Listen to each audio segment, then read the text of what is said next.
এখন কিছু মানুষ এলিয়েন খোঁজে না, অন্য গ্রহ থেকে আসছে সিগন্যাল ইত্যাদি না, ও বেটা নিজেই জানে না যে আমরা মানুষরাই তো এই গ্রহের বাসিন্দা না, তাই না? আমরা তো এই গ্রহের বাসিন্দা ছিলাম না, ছিলাম। আমাদের পিতা ছিলেন, মা ছিলেন জান্নাতে, অন্য জায়গা থেকে আমরা এই পৃথিবীতে এসেছি, তাই নয় কি? আর ওদের ফিলোসফি হচ্ছে মানুষ বাদর থেকে হয়েছে, নাউজুবিল্লাহ। হ্যাঁ, তারা হতে পারে বাদর থেকে মানুষ, আমরা হইনি। ঠিক, বরং কোরআনে আল্লাহ পাক উল্টা কথা বলেছেন, সূরা আরাফের মধ্যে সম্ভবত আছে। ওই যে শনিবারের ঘটনা, শনিবারে মাছ ধরার ঘটনা মনে আছে? শনিবারে আল্লাহ পাক মাছ ধরতে নিষেধ করলেন, কিছু মানুষ মাছ ধরলো না, কিন্তু টেকনিক খাটালো, মাছগুলোকে আটকে রাখলো। এই অপরাধের কারণে আল্লাহ পাক কি করেছেন? ওদেরকে বানর বানিয়ে দিয়েছেন। তাহলে মানুষ থেকে বানর হয়েছে প্রমাণ আছে, বাদর থেকে মানুষের কোনো প্রমাণ নাই। এখনকার ডারউইনের তত্ত্ব আপনারা হজম করছেন, লিখছেন পরীক্ষা খাতায়, মাশাআল্লাহ। এগুলো কুফরি মতবাদ। কি মতবাদ? যখন আপনি এটা বিশ্বাস করছেন, তাহলে আপনি আদম আলাইহিস সালামের অস্তিত্বকে অস্বীকার করছেন, তাই নয় কি? যদি আপনি বিশ্বাস করেন যে আসলে বাদর থেকে মানুষ হয়েছে, তাহলে আদম আলাইহিস সালাম কি, তাকে কি আল্লাহ কি থেকে সৃষ্টি করেছেন? অন্য কোনো প্রাণী থেকে? কখনোই না। তাকে আল্লাহ পাক নিজ হাতে, নিজের হাতে আল্লাহ পাক মাটি থেকে, কাদা মাটি থেকে সৃষ্টি করেছেন। আল্লাহ পাক বলেন মিনহা খালাকনাকুম ওয়া ফিহা নুঈদুকুম, বলেননি ওয়া মিনহা নুখরিজুকুম তারাতান উখরা, তোমাদেরকে এই মাটি থেকে সৃষ্টি করেছি, আবার সেখানেই ফিরিয়ে নিব, এখান থেকে আবার পুনরুত্থিত করব, তাই না? যেভাবে প্রথমবার করেছিলাম। তো খেয়াল রাখবেন, পড়াশোনা করতে গিয়ে যেন কুফরি না হয়ে যায়। তো এই একটা আয়াত আল্লাহ পাক বললেন তোমরা নেমে যাও, কিন্তু হেদায়েত আসবে, যারা হেদায়েত মেনে চলবে তারা আবার জান্নাতে ফিরে আসবে। তারপর আরেকটা আয়াত আছে 39, আল্লাহ পাক বলছেন ওয়াল্লাযীনা কাফারু, তবে যারা কুফরি করবে, ওয়াকাযযাবু বিআয়াতিনা, এবং আমার আয়াতগুলোকে মিথ্যা প্রতিপন্ন করবে, কাযযাবু মিথ্যা প্রতিপন্ন করবে, ফাউলাইকা আসহাবুন নার, তারা চিরস্থায়ী, তারা জাহান্নামের অধিবাসী হবে, হুম ফিহা খালিদুন, তারা সেখানে চিরস্থায়ী থাকবে। এটা কি জীবন দর্শন না? সহজ সরল জীবন দর্শন। আল্লাহর পক্ষ থেকে হেদায়েত আসবে, দুনিয়ার সময়টা লিমিটেড, এই সময়ে হেদায়েত আপনার কাছে আসবে, এটা আল্লাহর দায়িত্ব পৌঁছে দেয়া। এরপর যদি আপনি মেনে নেন, আপনি সেই জান্নাতে যাবেন ইনশাল্লাহ, যেখান থেকে এসেছেন ইনশাল্লাহ। আর যদি আপনি না মানেন, অস্বীকার করেন, মিথ্যা প্রতিপন্ন করেন, তাহলে ওই ইবলিসের সাথেই, অহংকারী ইবলিসের সাথেই চিরস্থায়ী জাহান্নামে যেতে হবে। আমরা এখন কি চাই সেটা আমাদেরকে সিদ্ধান্ত নিতে হবে, তাই নয় কি? আল্লাহ পাক কি জোর করবেন? আল্লাহ পাক জোর করবেন না। কুলিল হাক্কু মির রাব্বিকুম ফামান শাআ ফালইউমিন, যার ইচ্ছা হয় সে ঈমান আনুক, ওয়া মান শাআ ফালইয়াকফুর, যার ইচ্ছা হয় অস্বীকার করুক। আল্লাহ দুনিয়াতে আযাব দিতে পারেন, বিপদ আপদে ফেলতে পারেন, শাস্তি দিতে পারেন, চিরস্থায়ী জাহান্নাম দুনিয়াতে দিবেন না, দিবেন? আল্লাহ ফিরে আসার সুযোগ দিবেন। আর আল্লাহ আরো বলেছেন ওয়াহাদাইনাহুন নাজদাইন, আমি দুইটা পথ দেখিয়ে দিয়েছি। অন্য সূরায় আল্লাহ পাক বলেছেন ইম্মা শাকিরা ওয়া ইম্মা কাফুরা, ইচ্ছা হলে তুমি কৃতজ্ঞ হও, ইচ্ছা হলে অকৃতজ্ঞ হও। লা ইকরাহা ফিদ্দিন, দিনে কোনো জবরদস্তি নেই, ঘাট ধরে কাউকে ইসলাম কবুল করাতে হবে না, হবে? আল্লাহ পাক চান্স দিয়েছেন এই সময়টুকুতে। এবার আসেন যে প্রত্যেক যুগে যুগে আল্লাহ পাক কি তার পক্ষ থেকে নবী রাসূল পাঠাননি? আসমানি কিতাব পাঠান নাই? নূহ আলাইহিস সালাম 950 বছর দাওয়াত দিয়েছেন, তার কাছে আল্লাহর কিতাব আসেনি? 950 বছর দাওয়াত দেওয়ার পরে কিছু মানুষ ইসলাম কবুল করেছে, কিছু বেশিরভাগ মানুষই করে নাই। যে বেশিরভাগ মানুষ করেনি, আল্লাহ পাক তাদেরকে ডুবিয়ে দিয়েছেন না?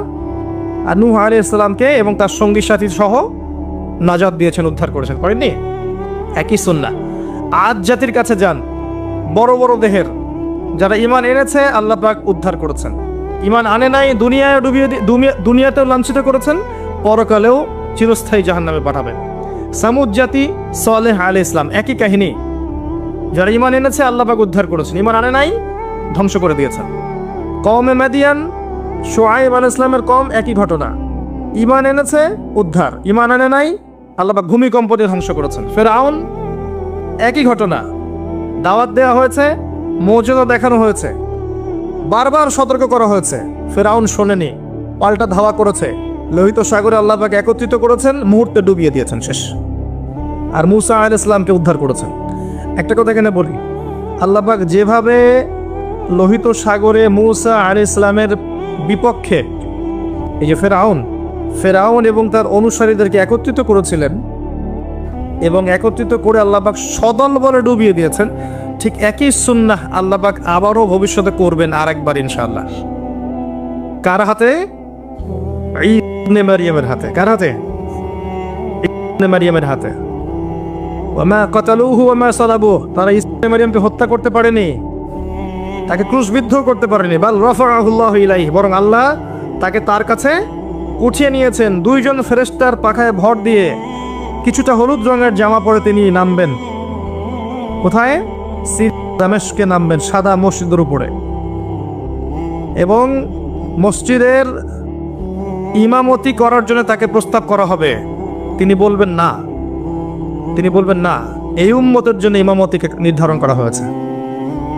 আল মাহদি ইমামতি করবেন, মারিয়াম পিছনে নামাজ পড়বেন। মারিয়াম 40 বছর জেরুজালেম থেকে সারা বিশ্বে ইসলামী খেলাফা বাস্তবায়ন করবেন। হোয়াট ইজ খেলাফা? আল্লাহর নাজিলকৃত বিধান দিয়ে সারা বিশ্ব চলবে, কোনো জুলুম থাকবে না, কোনো মাজলুম কানবে না। দেখবেন চুরি, ডাকাতি, জিনা, ব্যভিচার, হারাম সব চলে গেছে ইনশাআল্লাহ। সুকুন, আমন, শান্তিতে পুরো বিশ্ববাসীর অবস্থা এমন হবে যে বাঘে মহিষে এক ঘাটে পানি খাবে ইনশাআল্লাহ। 40 ইয়ার্স, 40 বছর চলবে। এই 40 মানে কি সত্যি 40 না আরো বেশি? আল্লাহ ভালো জানেন। আমরা এতটুকু পড়েছি, ব্যাখ্যা আল্লাহ ভালো জানেন। এরপরে মানুষ আবারও খারাপ হওয়া শুরু করবে এবং এমন খারাপ হবে যে রাস্তাঘাটে মানুষ এই যে জেনা করবে রাস্তাঘাটে। এদের সামনে একদিন পশ্চিম দিক থেকে সূর্য উঠবে, ওই দিনে কিয়ামত হয়ে যাবে মুহূর্তের মধ্যে। এমন হাদিস এসেছে যে একজন ব্যক্তি পানি খাওয়ার জন্য গ্লাস নিবে, পানি খাওয়ার আগে কিয়ামত মুহূর্তে। বেচাকেনা করার জন্য কাপড় খুলবে, দামাদামি করতে করতে কিয়ামত। ঘোড়ার সে কি বলে অশ্ব শাবক ঘোড়ার বাচ্চাগুলোকে পানি খাওয়াতে নিয়ে যাবে, ফিরিয়ে আনতে আনতে কিয়ামত। মানে বাসায় ফিরে গিয়ে আহাল পরিবারের সাথে মিট করবে, সুযোগটা পাবে না। এখন তো বিপদ আপদ আসলে সতর্কতা সংকেত আসে না যে চলে যান, নিরাপদে যান, এটা করেন সেটা করেন, যাররা পরিমাণ সময় পাবে না। আল্লাহ পাক এমন মালায়েকা সৃষ্টি করেছেন যার এক ফুৎকারে পুরো মহাবিশ্ব ধ্বংস হয়ে যাবে। এটা হচ্ছে পৃথিবীর সামনের ভবিষ্যৎ। আর আমাদেরকে ওই যে অন্ধকারের পথযাত্রী যারা আলোর সংজ্ঞা শেখায়, ওরা বলে যে না, পৃথিবীর পরে আমরা মঙ্গলে গিয়ে থাকবো, তারপরে অন্য একটা গ্রহে গিয়ে থাকবো, অমুক গ্রহে পানি পাওয়া গেছে ওখানে যাব। মানুষকে রঙিন স্বপ্ন দেখায়, কারণ ওরাও হয়তো বুঝে ফেলেছে যে পৃথিবীতে আমরা আর বেশি দিন নাই। যা শুরু করেছি ওয়ার্ল্ডে, আমরা নিজেরাই পৃথিবীটা ধ্বংস করে ফেলি নাকি আল্লাহ ভালো জানে। হতেই পারে একটা যদি পারমাণবিক যুদ্ধ হয় পৃথিবীতে, একটা, আপনি পৃথিবীর পও খুঁজে পাবেন কিনা সন্দেহ আছে। ওই কত সালে দ্বিতীয় বিশ্বযুদ্ধ কত সালে হয়েছে? 47-এর দিকে। ওই সময় সে ওই জাপানের হিরোশিমা নাগাসাকিতে যে লিটল বয় আর ফ্যাটম্যান দুটা বোম ফেলেছিল না, দুইটা বড় বড় শহর মুহূর্তের মধ্যে উড়ে শেষ হয়ে গেল একেবারে। আর এখনকার নিউক্লিয়ার ওয়েপেন্সগুলো ওর চাইতে 1000 গুণ বেশি শক্তিশালী। এমন নিউক্লিয়ার ওয়েপেন্স আছে শব্দের গতিবেগের চেয়ে দ্রুত চলে যেতে পারবে, সুপারসনিক গতিতে। তো যদি দুইটা দেশের মধ্যে এটা শুরু হয়, আল্লাহ না করুক যদি শুরু হয়, ওয়ার্ল্ডের অবস্থা এমন থাকবে? আমরা দোয়া করছি আল্লাহ না করুক, কিন্তু কিছু মানুষ চাচ্ছে যেন হোক, এবং প্রেক্ষাপট এমন করে রেডি করে রাখে, উস্কায়, একটা পরাশক্তি একটাকে উস্কে দেয় যেন এটা শুরু হয়। যাক, আল্লাহ পাক যেন মুসলিমদেরকে হেফাজত করেন, আমিন। আল্লাহ পাক আল্লাহর মুমিন মুত্তাকি বান্দা বান্দীদেরকে হেফাজত করেন, আমিন। পৃথিবীর ভবিষ্যৎ এমন হবে, মূসা আলাইহিস সালামের কওমের ক্ষেত্রে ফেরাউনকে যেভাবে ডোবানো হয়েছে, এইখানকার এই বর্তমান ফেরাউনদেরকেও সেভাবেই ডোবানো হবে ইনশাআল্লাহ। হতাশ হবেন না, কষ্ট নেবেন না। বিষয়টা হচ্ছে যে আমরা আমাদের ঘুমন্ত অবস্থার কারণে এই পরিস্থিতি সৃষ্টি হয়েছে। আমাদের ইমানের কমতির কারণে আমরা যে কোরআন সুন্নাহ থেকে দূরে সরে গেছি, আমার আকীদা আখলাক খারাপ হয়ে গেছে, হারামখোর হয়ে গেছি, জেনা, সুদ, ঘুষ, ব্যভিচার, পর্নোগ্রাফি যাবতীয় বিষয় আসক্ত হয়ে গেছি। আল্লাহর পথ ছেড়ে দিয়ে আমরা যে শয়তানের পথে হেঁটেছি, এই সময়টুকুর মধ্যে ইসলামের দুশ্মনরা শক্তিশালী হয়ে গেছে। আল্লাহ বা কি করবেন জানেন? এখন এই যে সময়টুকু দিয়েছেন আমাদেরকে, এই সময়টুকুর মধ্যে যদি আমরা দিনের জন্য কিছু না করি, ব্যক্তি পর্যায়ে, পারিবারিক পর্যায়ে, সোশ্যাল পর্যায়ে যদি না করি, আল্লাহ পাক আমাদেরকে সরিয়ে দিবেন আস্তে করে, দিয়ে ইয়াস্তাবদিল কওমান গায়রাকুম, অন্য কওমকে আল্লাহ পাক হেদায়েত দিয়ে এই জায়গায় নিয়ে আসবেন। সুম্মা লা ইয়াকুনু আমসালাকুম, তারা তোমাদের মতো হবে না। আল্লাহ বলেছেন ইন্নাল্লাহা লা ইউগাইয়িরু মা বিকওমিন হাত্তা ইউগাইয়িরু মা বিআনফুসিহিম। আল্লাহ পাক একটা কওমের অবস্থা ততক্ষণ পরিবর্তন করেন না যতক্ষণ না ওরা নিজেদের অবস্থা পরিবর্তনের চেষ্টা করে। আমরা কি চেষ্টাটা করেছি বলেন দেখি এবার? কথা বললে তো মাইন্ড করে ফেলে। সত্যি কথা বলছি, আমাদের চেষ্টার ত্রুটি ছিল। অনেক বড় বড় ইস্যু আছে যেখানে আমরা চেষ্টা মোটেও করতে পারি নাই। আমরা ছোটখাটো বিষয় নিয়ে এত ব্যস্ত ছিলাম একে অন্যের সাথে মানে কাদা ছড়াছড়ি করতে, এই সুযোগে আমাদের শত্রুটা অনেক দূরে হেঁটে গেছে। এটা ক্যাচ করা এখন আমাদের জন্য অনেক কঠিন হয়ে গেছে। এখনও আমরা সেই একই কাজই করে যাচ্ছি। জি, এখন 2022-এ এসেও দেখবেন আমরা সেই একই কাজই করে যাচ্ছি। আর যারা চেষ্টা করেছিলেন সত্যিকার অর্থেই, তাদেরকে আমরা দিন দিন হারিয়ে ফেলেছি। তাদেরকে আমরা ডে বাই ডে হারিয়ে ফেলেছি। আল্লাহ পাক যেন নতুন প্রজন্ম সৃষ্টি করেন। আল্লাহ যাকে পছন্দ করেন আল্লাহ পাক যেন তাকে কবুল করেন। আল্লাহ যার মধ্যে খুলুসিয়াত দেখেন, সামর্থ্য দেখেন, যোগ্যতা দেখেন, ঈমান দেখেন, তাকওয়া দেখেন, আল্লাহ পাক তাকেই যেন কবুল করেন। এবং তাদেরকে দিয়ে আল্লাহ পাক এমন একটা রেভলিউশন ক্রিয়েট করেন যাতে আগামী দিনগুলোতে মুসলিমরা অধঃপতনের হাত থেকে রক্ষা পায় এবং কোরআন এবং হাদিসকে হাতে নিয়ে এই জালেম সভ্যতাকে চ্যালেঞ্জ করতে পারে।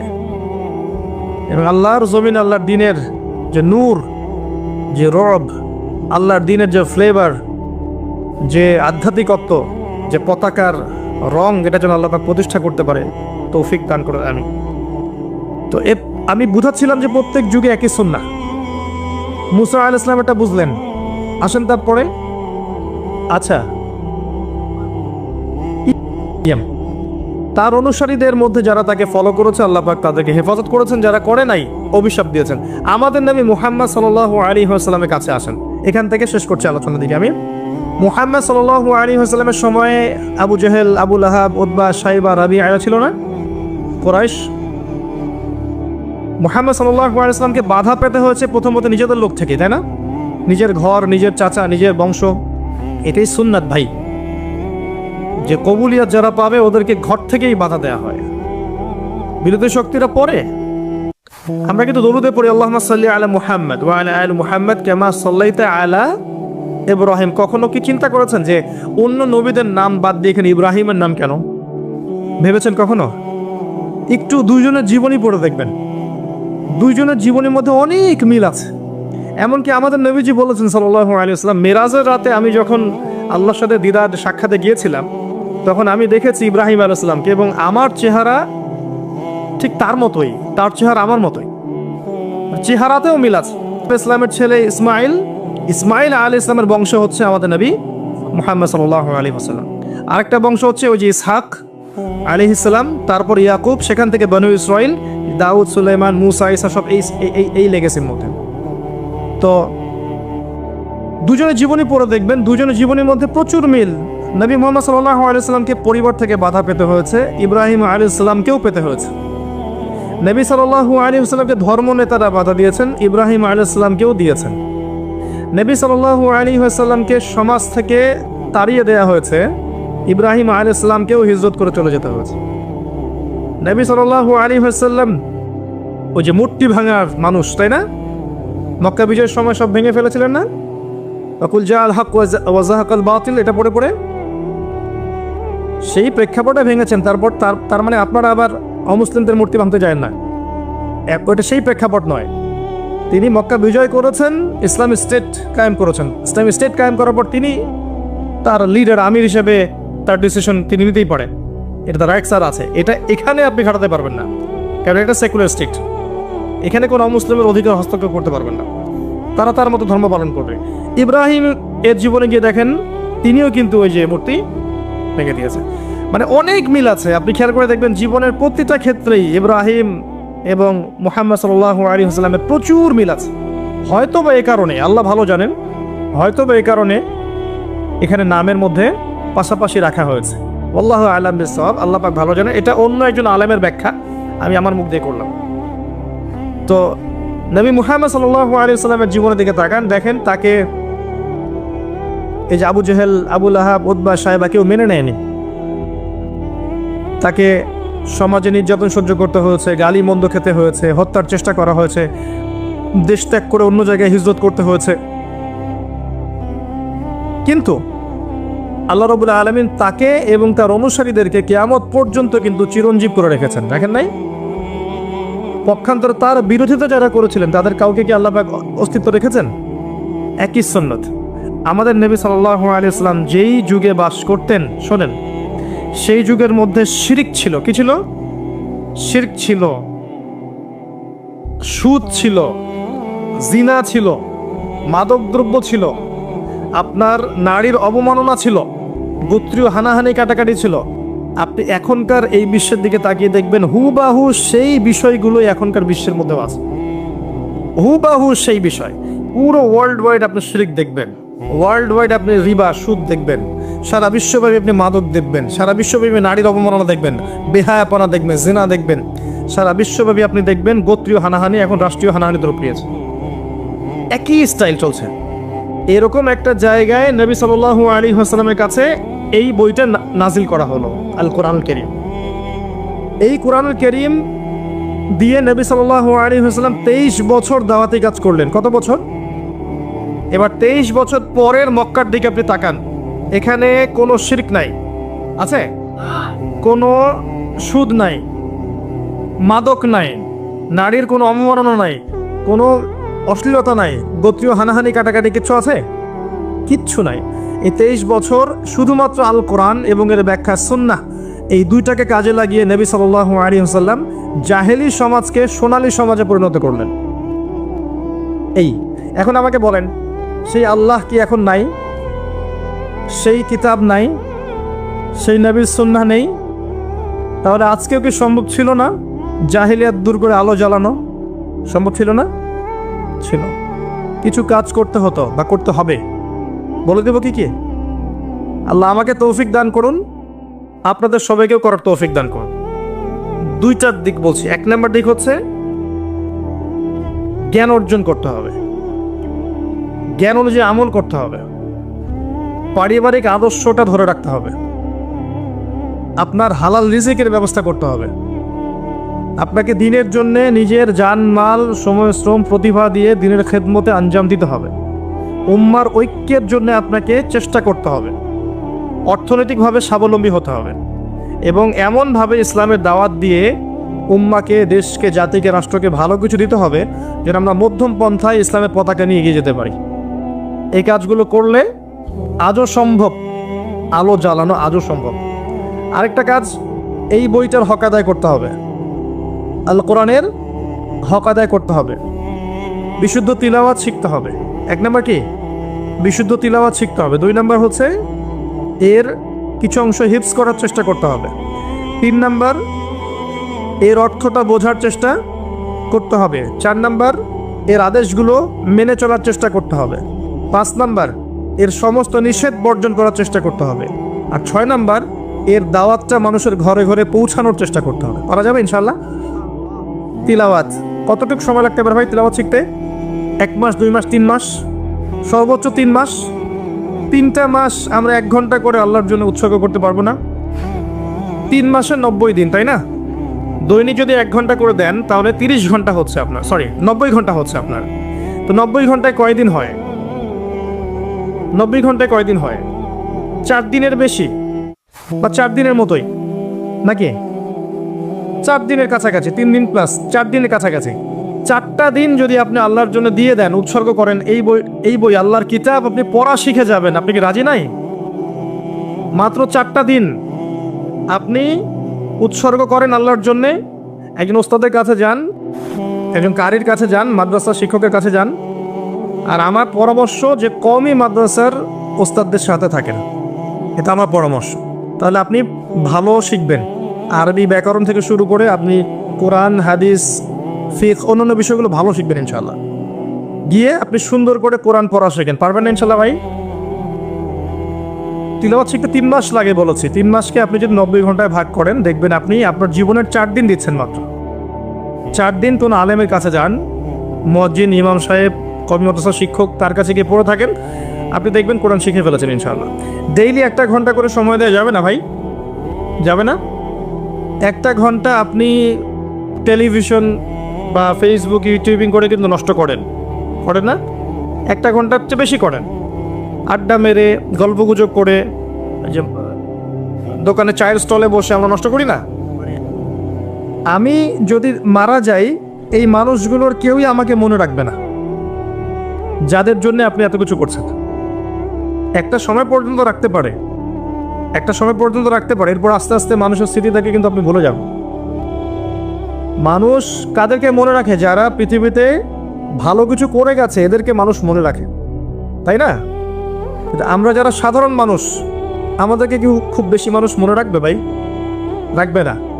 যাদের জন্য আমরা সারা জীবন দিয়ে দিচ্ছি, যে বাড়ি গাড়ি, টাকা করি, ব্যাংক ব্যালেন্স, এগুলো করছি, দেখা যাবে এগুলো করতে করতে আমাদের হায়াত শেষ, মৌতের 40 দিনের মধ্যে দেখবেন ভুলে গেছে, সম্পত্তি নিয়ে কারাকারি শুরু করে দিয়েছে, করে না?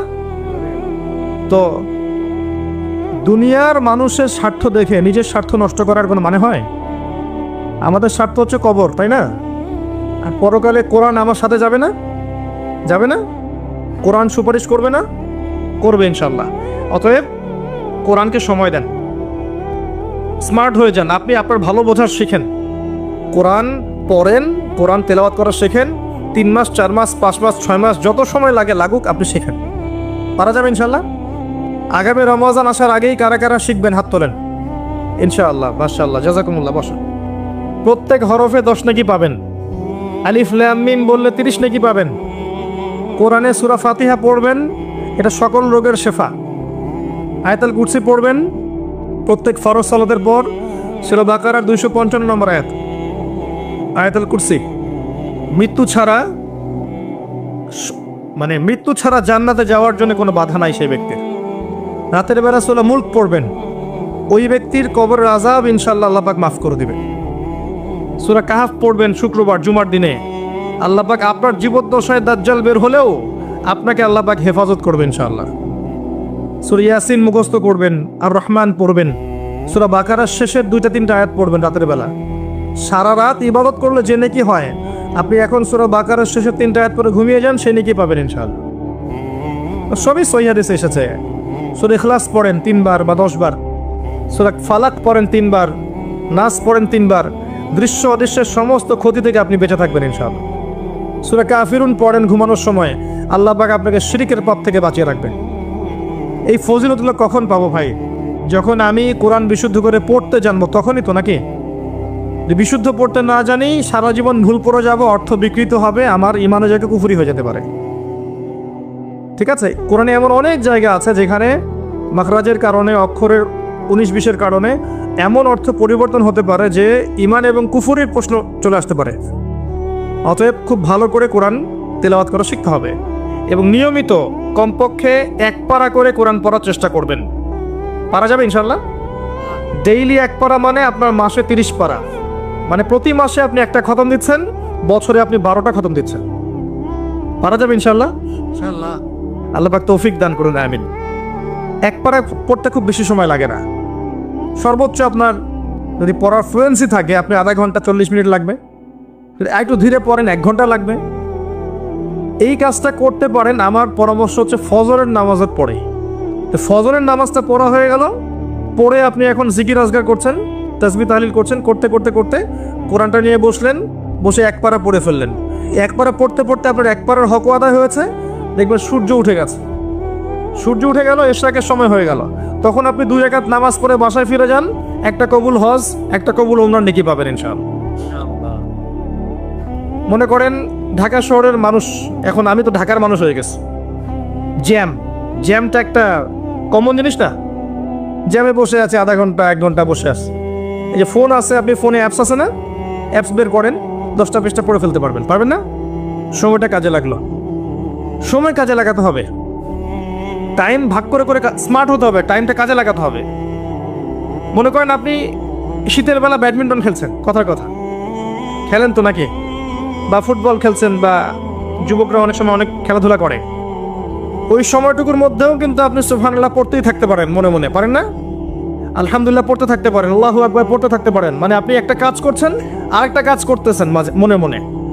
এটাকে বলে যে প্রোডাক্টিভ মুসলিম, মানে আপনি আপনার সময়টাকে মূল্যায়ন করছেন। একই সাথে কয়েকটা কাজ করতে শিখতে হবে, একই সাথে কয়েকটা কাজ। আপনি হাঁটছেন, বাইক চালাচ্ছেন, বাইক চালাতে চালাতে আপনি পড়ছেন লা ইলাহা ইল্লাল্লাহু ওয়াহদাহু লা শারীকা লাহু লাহুল মুলকু ওয়া লাহুল হামদু ওয়া হুয়া আলা কুল্লি শাইইন কাদির। পারা যায় না? ড্রাইভ করছেন, সুবহানাল্লাহ, আলহামদুলিল্লাহ, লা ইলাহা ইল্লাল্লাহ, আল্লাহু আকবার, পড়া যায় না? একটা কাজ করতে গিয়ে আরো অনেকগুলো কাজ করা যায়। এই যে জিকিরের মধ্যে সব সময় আছেন, সব সময় জিকিরের মধ্যে যারা থাকবে, এদের যে কি ফজিলত আছে পরকালে, এটা বোঝানোর মতো ভাষা নাই আমার কাছে। এরা আল্লাহওয়ালা হয়ে যাবে এবং এদের মুখ থেকে দেখবেন, মৌতের সময় দেখবেন মুখ থেকে লা ইলাহা ইল্লাল্লাহ কালিমা ঠিকই বের হয়ে গেছে ইনশাআল্লাহ। তো একজন সাহাবী এসে জিজ্ঞাসা করেছিলেন, আমাকে একটা আমল বলে দেন ইয়া রাসূলুল্লাহ, আমি একটা আমল ধরে রাখবো। তিনি বললেন, তোমার জিহ্বাকে সবসময় আল্লাহর জিকিরে সিক্ত করে রাখো। তো একটা কাজ করতে গিয়ে অনেক জিকির করা যায় না, আমি যা বলতে গিয়ে আসলাম, সময়কে কাজে লাগান। এক পারা করে পড়া সম্ভব প্রতিদিন? সম্ভব না? আল্লাহ পাক সবাইকে তৌফিক দান করুন, সবার আগে আমাকে তৌফিক দান করুন। অর্থ বোঝেন আর নাই বোঝেন, তেলাওয়াত করেন, কারণ সবাই অর্থ বুঝতে পারবে না, এটা সবার পক্ষে সম্ভব নয়। কিন্তু অর্থ বোঝেন আর নাই বোঝেন, আপনাকে তেলাওয়াতটা শিখতে হবে এবং করতে হবে নিয়মিত এক পারা করে। যারা গবেষণা করতে চায় কোরআন, গবেষণার প্রথম শর্ত হচ্ছে আগে নিয়মিত তেলাওয়াত করা। নিয়মিত তেলাওয়াত করতে করতে করতে করতে আয়াতগুলো পরিচিত হয়ে যাবে আপনার কাছে। আয়াতগুলো যখন পরিচিত হবে তখন দেখবেন আপনার পড়তে কম সময় লাগছে এবং খুব দ্রুত আপনি ফজিলতপূর্ণ আয়াতগুলো, সূরাগুলো পড়তে পারছেন। আর বিশ্বাস করেন, কোরআন তেলাওয়াত করার পরে যদি আপনি জেনারেল সাবজেক্টগুলো পড়তে বসেন, সায়েন্সের, আর্টসের, কমার্সের, আপনার মেমোরি শার্প হবে ইনশাআল্লাহ। আপনার পড়ায় করে ক্ষতি হবে না। গার্ডিয়ানরা মনে করে যে কোরআন 1 ঘন্টা পড়লে মনে হয় আমার ছেলে পিছায় পড়বে, জি না, বরং তার মেমোরি আরও শার্প হবে। এবং যে যত বেশি কোরআন তেলাওয়াত করে তার মাথায় মানসিক চাপ নেওয়ার ক্ষমতা অত বাড়তে থাকে। মাথায় আপনি বেশি কোরআন পড়তে থাকেন, আপনি একসাথে মাথায় অনেক চাপ নিতে পারবেন।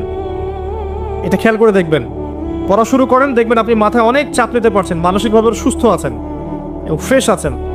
আরেকটা কথা বলি, জানি আমার এই কথাটা গডলেস ওয়ার্ল্ড বলতে বোঝাচ্ছি যে আল্লাহীন এই সভ্যতা। আমি আল্লাহ মানে গড বলিনি, ওদের ভাষায় বলেছি, ওরা একটা গডলেস ওয়ার্ল্ড, আল্লাহীন একটা সভ্যতা। আল্লাহ বিশ্বাস করে না, ঈশ্বরে বিশ্বাস করে না। আল্লাহর নাম কিন্তু গড বা ঈশ্বর নয়, আল্লাহর নাম আল্লাহ। ওদেরকে বুঝাতে গিয়ে শব্দটা বললাম আমি, ওরা এই কথাটা বিশ্বাস করবে না আমার যেটা আমি এখন বলতে যাচ্ছি, কিন্তু আল্লাহ পাক কোরআনে সেটা বলেছেন। আপনার কাছে মনে হবে যে যত রোগ ব্যাধি, বিপদ আপদ, বালা মুসিবত আছে, রোগ ব্যাধির কথাই ধরেন, এগুলোর শুধু চিকিৎসা দিয়ে শেফা হয়, আপনার কাছে এটা মনে হতে পারে।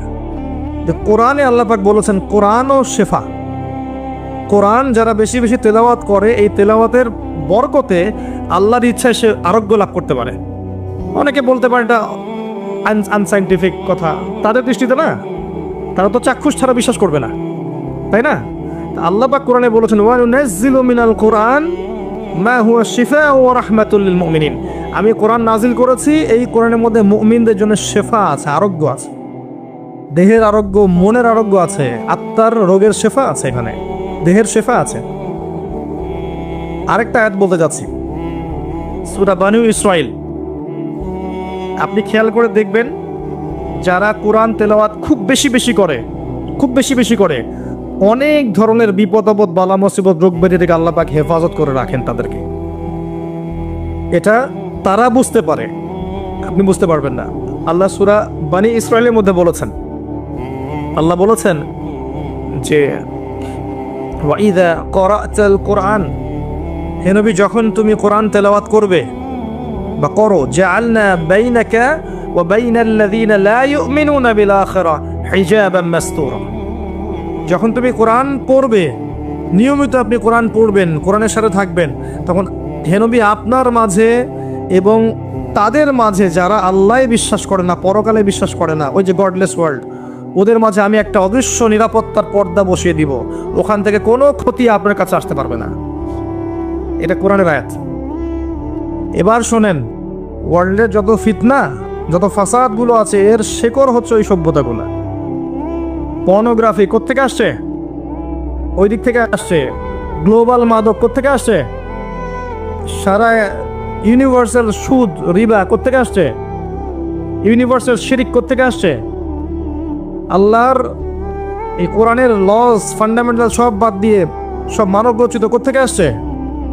ওই দিক থেকেই সব এদিকে সাপ্লাই করা হয়েছে। যখন আপনি কোরআন পড়বেন, আমি ওই সভ্যতা যারা আল্লাহ এবং তার পরকালে বিশ্বাস করে না, আপনার এবং তাদের মাঝে একটা পর্দা বসিয়ে দিব। ওখান থেকে কোনো ক্ষতি আপনাকে স্পর্শ করতে পারবে না। বলে দেই, যত ভাইরাসগুলো আছে না, ওখান থেকে এসেছে, ওদিক থেকে আসছে না। কোরআন বেশি বেশি পড়েন, আল্লাহ পাক আপনাকে ভাইরাস থেকে বাঁচাবে ইনশাআল্লাহ। স্বাস্থ্যবিধি অবশ্যই মেনে চলবেন, আমি কখনো বলি এটা মানবেন না, অবশ্যই মেনে চলেন। মাস্ক পরেন, স্যানিটাইজার ইউজ করেন, আপনি ভ্যাকসিন নিচ্ছেন, হোয়াট এভার আপনি যা করছেন করেন, কোরআন ছাড়বেন না। কোরআন আগে, আল্লাহ বলেছেন কোরআন এগুলো থেকে আপনাকে বাঁচাবে ইনশাআল্লাহ। আপনি সচেতন থাকবেন, সুস্থ থাকবেন, পরিষ্কার পরিচ্ছন্ন থাকবেন, সব ঠিক আছে। কোরআনকে সময় দিবেন, এই দুইটা মিলে দেখবেন আপনি প্রোটেক্টেড ইনশাআল্লাহ। কারণ আমাদেরকে বিশ্বাসও করতে হবে, কাজও করতে হবে, তাই না? বিশ্বাসটা আমাদের কোরআন, আর আমাদের প্রোটেকশনটা এটা। প্রোটেকশন নিব, যুদ্ধ করতে গেছি, ঢাল তলোয়ার লাগবে না, খালি হাতে চলে যাবে নাকি?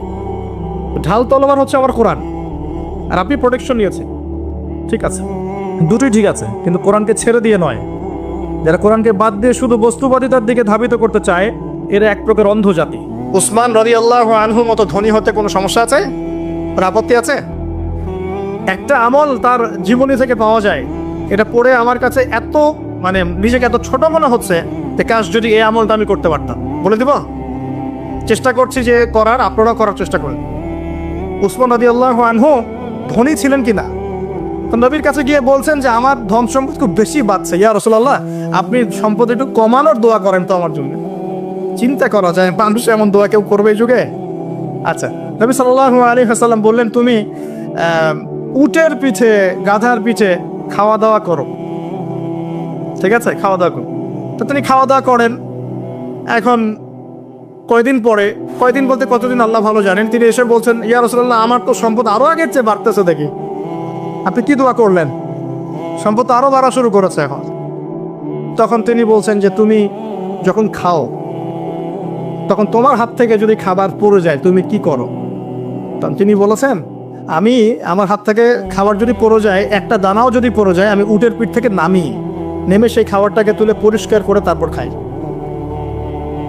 উসমান রাদিয়াল্লাহু আনহু এত ধনী মানুষ, তিনি প্রতিবেলায় 100 মানুষকে খাওয়াতে পারেন, কোনো সমস্যা নেই। তিনি একাই তাবুকের যুদ্ধে 30,000 সৈন্যের দায়িত্ব নিয়েছেন। 30,000 সৈন্য 3 মাস যাবে, তার যাত্রা বিরতি করবে, খাবে দামে, তাদের ঘোড়া অস্ত্রশস্ত্র সব দায়িত্ব একজন ব্যক্তি বহন করেছেন, ওসমান রাদিয়াল্লাহু আনহু। কত বড় ধনী আপনি চিন্তা করেন। উনার মতো ধনী কোনো পররাষ্ট্রমন্ত্রীও নাই পৃথিবীতে, এখন কোনো বিশ্ব নেতাও নাই ওনার মতো ধনী, এখন কেউই নাই। আর উনি কিন্তু তার এই ধন সম্পদ সুদের মধ্য দিয়ে অর্জন করেন নাই, তার ধন সম্পদ দুর্নীতির মধ্য দিয়ে অর্জন করেন নাই, তার ধন সম্পদ তিনি কিন্তু এই যে অন্যের সম্পদ অন্যায়ভাবে দখল করে অর্জন করেন নাই। তিনি সম্পদ অর্জন করেছেন বৈধ পন্থায়, হালাল ব্যবসা করেছেন নাকি না? এই যে আমল, তো নবীজি বলছেন যে তোমার আমল যদি এমনই হয়, তাহলে তোমাকে আল্লাহ পাক সম্পদ দিবে না, কাকে সম্পদ দিব? তুমি আল্লাহ পাকের যে সম্পদ, রিজিকের যে শুকরিয়া আদায় করো, কৃতজ্ঞতা প্রকাশ করো যে আল্লাহ আমাকে ভালোবেসে রিজিকটা দিয়েছেন, আমার হাত থেকে পড়ে গেছে, আমি তুলে খাই। এই যে আল্লাহ পাকের নেয়ামতের প্রতি তোমার যে শ্রদ্ধা, যে সম্মান, এর সুপ্রিয়া স্বরূপে আল্লাহ পাক তোমাকে এরকম সচ্ছল বানায় দিচ্ছেন, আপনি কিছু করেন নাকি? তো উসমান রাদিয়াল্লাহু আনহুর মতো ধনী হতে কোনো সমস্যা আছে? তিনি কৃপণ ছিলেন না, তিনি আল্লাহ পাকের নেয়ামতের শুকরগুজার ছিলেন। ভুল ব্যাখ্যা নিবেন না, তিনি আল্লাহ পাকের নেয়ামতের শুকরগুজার ছিলেন। আমরা আল্লাহ পাকের নেয়ামতের শুকরিয়া আদায় করবো ইনশাআল্লাহ, এবং যা রিজিক আল্লাহ আমাদেরকে দিয়েছেন এতে সন্তুষ্ট থাকবো ইনশাআল্লাহ, এবং হালালভাবে চলার চেষ্টা করব। আল্লাহ পাক আমাদেরকে ধন দিলে সেই ধন সম্পদ যতটুকু আমার পরিবারের জন্য প্রয়োজন, বাড়তিগুলো আমরা আল্লাহর পথে দান সাদাকা করবো ইনশাআল্লাহ। আল্লাহ পাক আমাদের সবাইকে আল্লাহর রাস্তায় দান করার তৌফিক এনায়েত করুন, আমিন। সমাজ কল্যাণমূলক কাজ করেন না, জনসেবা করেন, মানুষের সেবা করেন, মানুষের কাছে থাকেন, সোশ্যাল ওয়ার্ক করেন। এই যে অ্যাসোসিয়েশন আছে না কিছু সামাজিক, নন পলিটিক্যাল, নন প্রফিটেবল কিছু ফাউন্ডেশন থাকে না, মানুষের কল্যাণে কাজ করেন, ইফতারের প্রজেক্ট করেন সামনে, ঠিক আছে, তারপরে শীতবস্ত্র হয়, তারপরে যে ত্রাণ রিলিফ, মানে মানুষের কল্যাণ, বৃক্ষরোপণের কাজ, তারপরে আপনার এই যে রক্তদান কর্মসূচি, এই টাইপের যে ভালো ভালো কাজ, সমাজ কল্যাণমূলক কাজ, এই সমাজ কল্যাণমূলক কাজগুলো করলেও মনটা বড় হবে ইনশাআল্লাহ। ভালো কাজে ব্যস্ত থাকবেন, আপনি দেখবেন মাথার মধ্যে শয়তানি নাই। যখন মানুষের কাজ নাই, সারাদিন অলস বসে থাকে, মাথার মধ্যে দুনিয়ার শয়তানি ঘোরাফেরা করে। আল্লাহ পাক আমাদের সবাইকে ভালো কাজের সাথে থাকার তৌফিক দান এবং ভালো কাজে একে অপরকে সহযোগিতা করার তৌফিক দান। নিজেকে ভালো কাজে ব্যস্ত রাখেন। দান সৎকার করলে কখনো টাকা কমে যায় না, মনে রাখবেন। দান করলে কোনোদিনও টাকা কমে যায় না। আপনার দানের টাকা ঘুরে ফিরে আপনার কাছে আসবে, বুঝতে পারছেন না? আপনার দানের টাকা ঘুরে আল্লাহ আপনার কাছে ফিরাই দিবে। কিভাবে ফিরাবেন সেটা আল্লাহর দায়িত্ব। আমি কি বুঝাবো কিভাবে ফিরাবেন? বুঝবেন, বোঝার চেষ্টা করবেন। অর্থনীতি কিন্তু কঠিন, সহজ করে বোঝানোও কঠিন, সবাই সহজ করে বোঝাতেও পারবে না। আমি একটা পয়েন্ট খালি বুঝাই আপনাদেরকে, বোঝেন, চেষ্টা করেন। মনে করেন আপনাদেরকে অর্থনীতি বুঝাই, এগুলো আমাদের সাবজেক্ট ছিল, আর তখন আমরা আসলে অর্থনীতি কিছুই বুঝতাম না। তারপরে যখন কোরআন হাদিস পড়া শুরু করলাম, তখন দেখলাম যে ও আচ্ছা, ব্যাপার তো খুব সহজ। সহজ জিনিসটাকে এত কঠিন করা হয় কেন? দেখেন কিরকম। মনে করেন একটা বাজার, আপনি দেখেন বাজার আছে কি? আচ্ছা, এই বাজারের মধ্যে ধরেন 100 ব্যবসায়ী আছে, ব্যবসায়ীরা ব্যবসা করে। আল্লাহ পাক ব্যবসা হালাল করেছেন, হারাম করেছেন? হালাল ব্যবসা। ব্যবসায় একটা 10 টাকার পণ্য আপনি চাইলে 30 টাকা, 40 টাকা, 50 টাকা, 100 টাকা বিক্রি করতে পারবেন কি না? পারবেন। মার্কেটের একটা ফিক্সড প্রাইস থাকে, মার্কেট প্রাইস, এটাকে বলে মার্কেট প্রাইস, যে একটা দাম নির্ধারণ করা হয় যে আমরা এই দামে সব সেল করবো, তাই না? আচ্ছা, ব্যবসায়ীরা ব্যবসা করছে, ব্যবসায় লাভও আছে, লসও আছে, ঝুঁকিও আছে, লাভও হতে পারে, লসও হতে পারে। এখন ব্যবসা করার সময় দেখা গেল যে এক ভাই লাভ করলো আর এক ভাই লস করলো, এমনটা হয় কি না?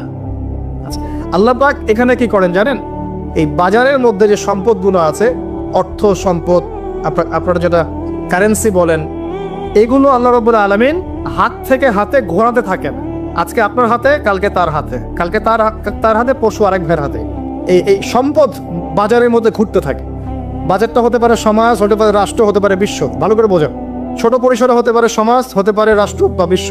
আল্লাহ পাক সম্পদটা সার্কুলেট করেন, ঘোরাতে থাকেন। আজকে তার হাতে, কালকে তার হাতে, কালকে তার হাতে, এভাবে সম্পদ ঘুরতে থাকে। লাভ লসের রিস্ক আছে, কেউ লাভ করে, কেউ লস করে। এভাবে সম্পদ সার্কুলেট হতে হতে হতে আল্লাহ পাক যাকে ইচ্ছা ধনী বানান, যাকে ইচ্ছা গরিব বানান। কথা বুঝতে পারছেন? এটা হলো এই জায়গায় রিজিকটা নিয়ন্ত্রণ করে সরাসরি আল্লাহ পাক। আল্লাহ পাক কারো সম্পদ নেন, কারোকে দেন, কারো কাছ থেকে নেন, কারোকে দেন, কারো কাছ থেকে নেন, কাউকে দেন। এভাবে সম্পদ ঘুরতে থাকে। আর যদি দেখা যায় সম্পদ মানে চাহিদার চেয়ে কম হচ্ছে, আল্লাহ পাক সম্পদ উৎপন্ন করে দেন। জমিন থেকে উৎপন্ন করেন, আসমান থেকে উৎপন্ন করেন। আমি মানে বুঝাতে পারছেন? এরপরও যদি দেখা যায় যে সমাজে সংকট হলো, অন্য সমাজ থেকে আমদানি করতে হয়। যদি একটা রাষ্ট্রের সংকট হচ্ছে, অন্য রাষ্ট্র থেকে আমদানি করতে হয়। এভাবে একটা সিস্টেম চলে, ইসলামিক সিস্টেম। এখানে ব্যবসা হচ্ছে মূল। এখানে দায়িত্ব আল্লাহ নিয়ে নেন, কাউকে ধনী করবেন, কাউকে গরিব করবেন। সম্পদ ঘুরতে থাকবে, ঘুরতে থাকবে। এভাবে আল্লাহ পাক আপনার এই যে ধনী ব্যক্তি, মনে করেন যে সম্পদ এখানে লাভ করেছে, এই ব্যক্তির উপর আবার জাকাত ফরজ আছে। কি আছে? জাকাত ফরজ আছে। এখন এই যখন ধনী হবে, হিসাব পরিমাণ সম্পদ আসবে, তখন এ জাকাত দিবে গরিবকে। তখন যার হাত থেকে সম্পদ চলে আসছে, ওর কাছে আবার সম্পদ ফিরে যাবে। বুঝতে পারলেন কি কিভাবে সম্পদ আল্লাহ পাক ঘোরান? এর জাকাত ছাড়াও আছে সাদাকা। সাদাকা ছাড়া সাদাকাতুল ফিতর আছে, অনুদান আছে, এবং নরমালি আল্লাহ পাক কিন্তু সদকা করতে উৎসাহিত করেন। এইভাবে একটা ইকোনমিক সিস্টেম চলতে থাকে, ছোট বা বড় পরিসরে।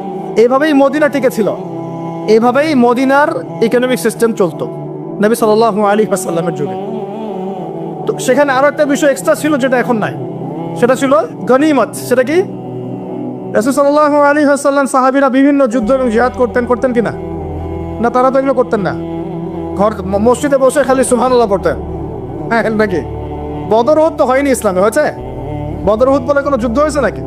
এগুলো বললে তো দেখা যাবে বাপরে বাপ, অবস্থা খারাপ। হ্যাঁ, জিহাদি বয়ান শুরু করে দিয়েছে। তখনই মুসলিমরা যুদ্ধে গিয়েছে এবং জয় করেছে, তখন বিপুল গনিমতের সম্পদ লাভ করেছে। বুঝতে পারছো? গনিমত মানে ওই যে যাদের সাথে যুদ্ধ হচ্ছে, ওদের সব সম্পত্তি মুসলিমরা তখন পেয়ে যায়, কারণ ওগুলো ছেড়ে ওরা পালিয়ে যাবে। এটা এর মধ্য দিয়ে মুসলিম ব্যাপক সচ্ছলতার মুখ দেখেছিল। খায়বারের যুদ্ধ জয়ের মধ্য দিয়ে মুসলিমরা প্রায় 1/3 সম্পদ পেয়েছিল আরবের মধ্যে। জাজিরাতুল আরবের 1/3 সম্পদ শুধু খায়বার যুদ্ধ জয়ের মধ্য দিয়ে লাভ করা হয়েছে। ওইটা তো নাই, এখন ক্লোজড। আমি ওগুলো বাদ দিয়ে এই সিস্টেমগুলোর কথা বললাম, সাদাকা, ব্যবসা ইত্যাদি ইত্যাদি। তার মানে ইসলামিক ইকোনমিক সিস্টেমের মধ্যে আল্লাহ পাক সম্পত্তি নিয়ন্ত্রণ করছেন এবং কাউকে ধনী বানাচ্ছেন, কাউকে গরিব করছেন। সম্পদ হাতে হাতে ঘুরছে, যে ধনী সে আবার জাকাত দিচ্ছে, তখন গরিবের কাছে ধনীর সম্পত্তি চলে আসছে।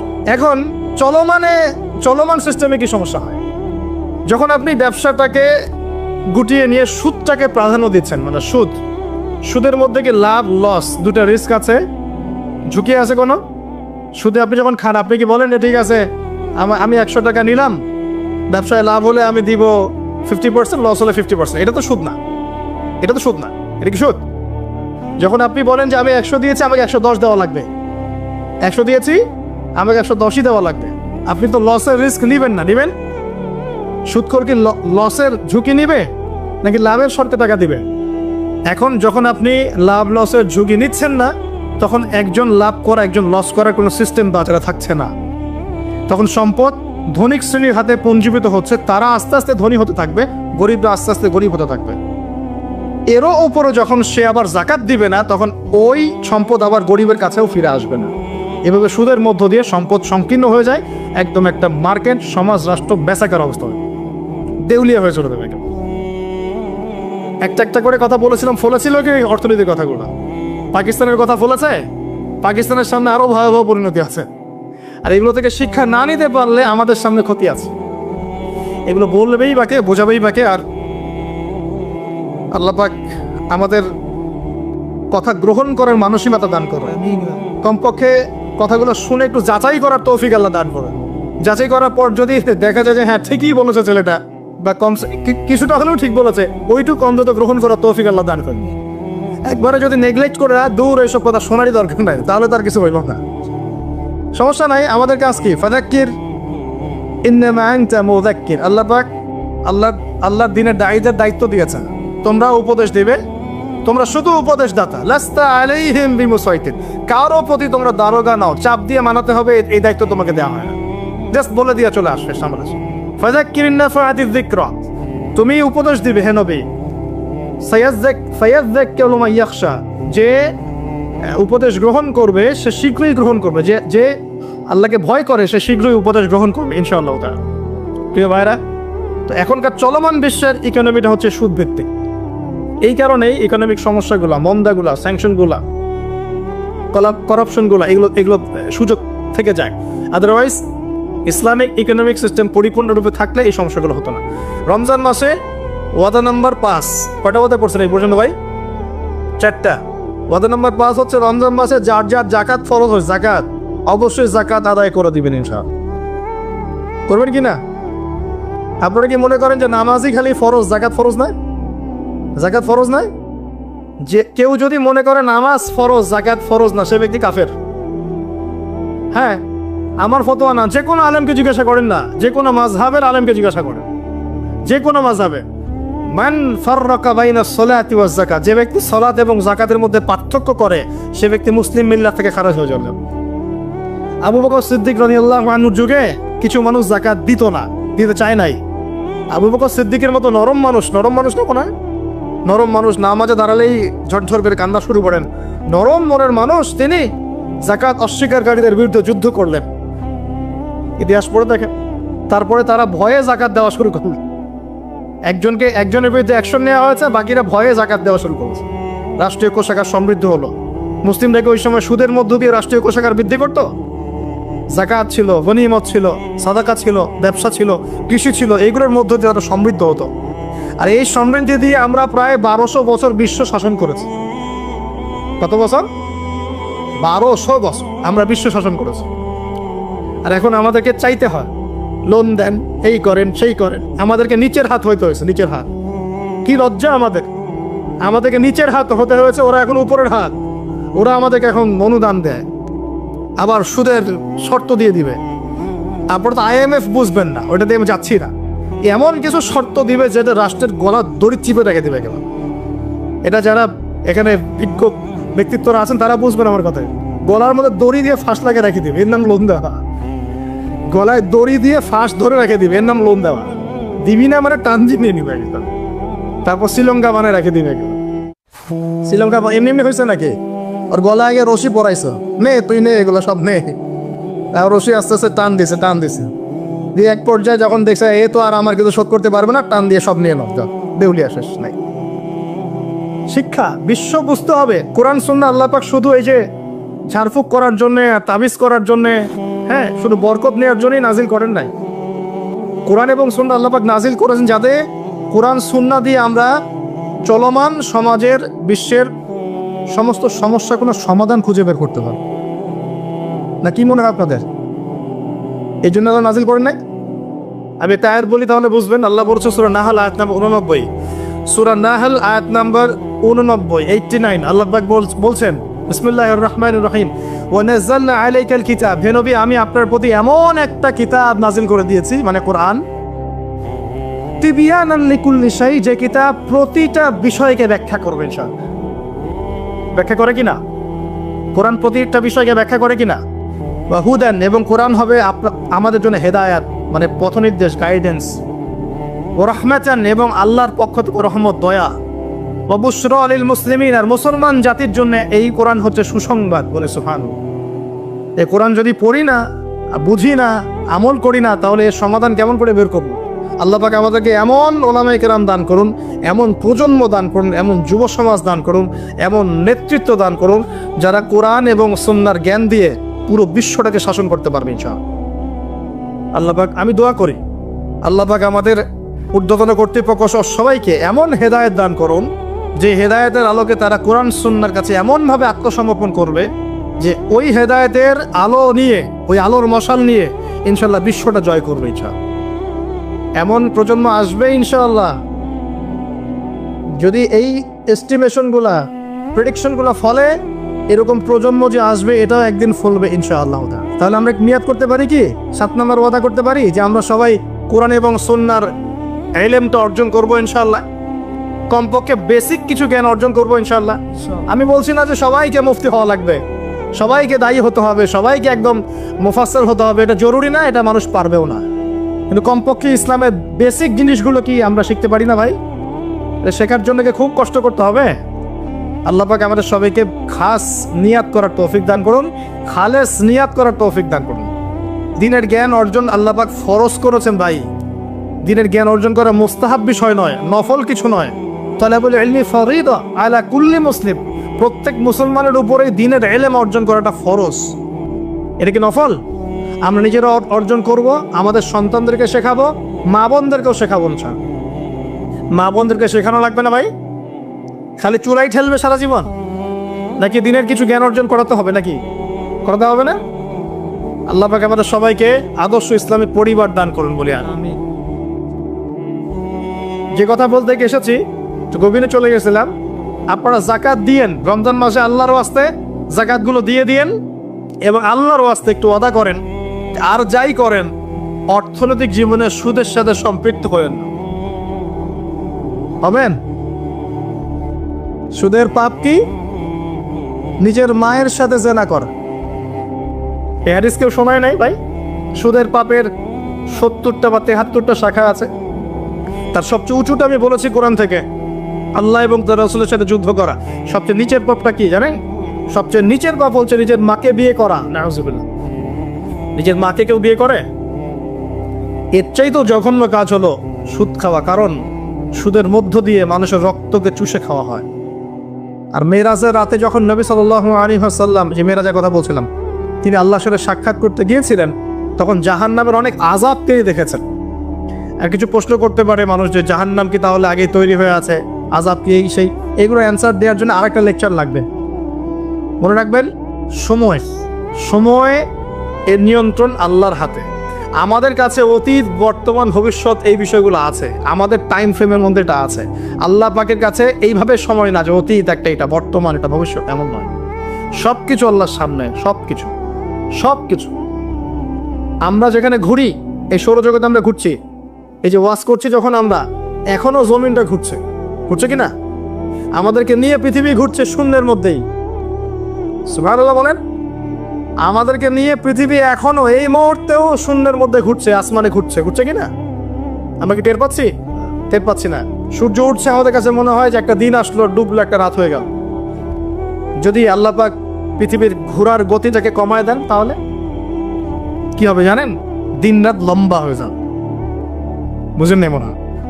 আল্লাহ পাক যদি সূর্য, এই যে আমরা ঘুরছি মনে করেন এভাবে, আল্লাহ যদি গতিটাকে কমায় দেন, আস্তে আস্তে ঘুরে, তাহলে দিন রাত লম্বা হয়ে যাবে। বিজ্ঞানীরা বলে, এটা বিজ্ঞানীদের কথা, এটা আমার কথা না, বিজ্ঞানীরা বলে তখন আমাদের দাড়ি চুলও নাকি পাকবে না, বয়স্ক নাকি পারবে না। ওটা ওদের ওদের থটস, এটা আমাদের থটস না। আলোর বেগে যদি মানুষ মহাবিশ্বে মহাকাশে সফর করতে পারে, আলোর বেগের চেয়ে বেশি বেগে, এখনকার সায়েন্সরা বলে, ওরাই বলে যে মানুষ তখন ফিউচারে চলে যেতে পারে, ভবিষ্যতে যেতে পারে, আলোর বেগে যদি সফর করতে পারে। এটা ওদের কথা, আমরা এইসব আলোচনা যাচ্ছি না। বলছি সময়ের নিয়ন্ত্রণ কার হাতে? আল্লাহর হাতে। বারজাখ বলে একটা জগৎ আল্লাহ তৈরি করেছেন। কি নাম? বারজাখ। এই জগৎটা হচ্ছে আমাদের দুনিয়ার জগৎ আর জান্নাত জাহান্নামের যে কিয়ামতের দিন, এর মাঝখানের একটা জায়গা। এখানে ইল্লিন আর সিজ্জিন দুটো স্তর আছে, একটা নাম ইল্লিন, একটা সিজ্জিন। এই দুনিয়ার নেককার মানুষ যারা, তাদের আত্মাগুলোকে আল্লাহ পাক এই যে ইল্লিনে নিয়ে গিয়ে রেখে দেন। আর দুনিয়াতে যারা পাপী পাপাচারী, তাদের আত্মাগুলোকে আল্লাহ পাক সিজ্জিনে রেখে দেন। এই যে কবরের যে আযাব, যে আমরা একটা কথা বলি, এটা আযাব বললে রুহের আযাব। কিসের আযাব? রুহ। দেহ তো আপনার নাই ওখানে, দেহ আছে?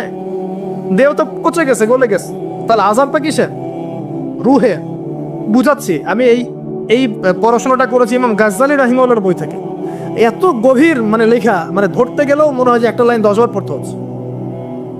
একটা এক্সাম্পল দিয়ে তিনি বুঝাচ্ছেন এভাবে। তিনি বলছেন এটা একটা উদাহরণ মাত্র, এটাই প্রকৃত ব্যাখ্যা না, একটা উদাহরণ মাত্র। বোঝানোর চেষ্টা করছেন তিনি এভাবে যে আমরা যখন ঘুমাই, অনেকে ভালো স্বপ্ন দেখেন না?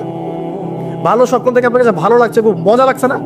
স্বপ্নের মধ্যে আপনি কি মানে ভালো ফিল করছেন, মাশাআল্লাহ ভালো লাগছে, ঘুরছেন ফিরছেন খাচ্ছেন। যখন কোনো খুব ভালো আপনি একটা স্বপ্ন দেখেন, আপনার কিন্তু ভালো লাগে। আপনি স্বপ্নে, ঘুমন্ত অবস্থাতেই আপনি স্বপ্নে বাস্তবের ফিলিংস পাচ্ছেন, এমন হয় না? আল্লাহ পাক যদি আপনাকে স্বপ্নের মধ্যে রেখে দেন, ধরেন 1 বছর 1.5 বছর 2 বছর, তার মানে 1-2 বছর আপনি স্বপ্নের মধ্যেই বাস্তবের ভালো লাগার ফিলিংসটা পেতে থাকবেন, কিন্তু আপনি ঘুমিয়ে আছেন। বাইরে থেকে আমি আপনাকে দেখছি যে আপনি ঘুমিয়ে আছেন, কারণ আপনি ঘুমন্ত অবস্থাতেও ভালো স্বপ্ন দেখেই ভালো ফিল করছেন। তিনি বোঝাচ্ছেন, উদাহরণ দিয়ে বোঝাচ্ছেন, এটা কিন্তু ব্যাখ্যা না, জাস্ট একটা বুঝাচ্ছেন উদাহরণ দিয়ে।